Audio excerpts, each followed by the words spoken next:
তো হ্যালো বন্ধুরা, এখানে এসএসসি জিডির কিউএনও ভিডিও নিয়ে এসেছি। এখানে একজন বলছে যে দাদা মানে এসএসসি জিডি মেডিকেল দিব, তো তার জন্য সমস্যা আছে যে দাঁতে প্রবলেম আছে, দাঁত একটা নেই। তো আমি এখানে দাঁতটা ঠিক করেছি, তুমিও ঠিক করবে, তাহলে পাস করবে। যদি বলো যে পরে সুযোগ পাবো কিনা, তবে করে নিতে পারো, আমি এটাই বলবো। এরপর আসছি দ্বিতীয় কমেন্টে, বলছে গাইনো আছে, গাইনো আছে, এটা ডাক্তার দেখাও। একজন বলছে দাদা ইংলিশ আর হিন্দি অপশান থাকে এসএসসি জিডিতে, কোনটা করলে ভালো হবে? দেখো, কেউ অঙ্ক পারে, কেউ হিন্দি পারে, কেউ বাংলা পারে, যার যেটা ভালো লাগে সে সেটা পারে। তো তোমার কি ভালো লাগে সেটা তুমি জানো, সেটা তো আর আমি জানি না।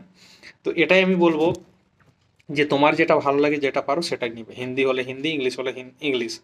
ওই যে অগ্নিবীরে কাট অফ কত যাবে? দেখো, 100 নম্বরে যদি পরীক্ষা হয়, তো 60 নম্বর যদি তুলতে পারো, অবশ্যই চাকরি হবে। তার কারণ বর্তমানে প্রচুর পরিমাণে ভ্যাকেন্সি বেরোচ্ছে, এসএসসি বলো, অগ্নিবীর বলো, যাই বলো, ঠিক আছে? তো এই জন্য বলবো যে অর্ধেকের থেকে 10 নম্বর বেশি থাকা মানে যথেষ্ট।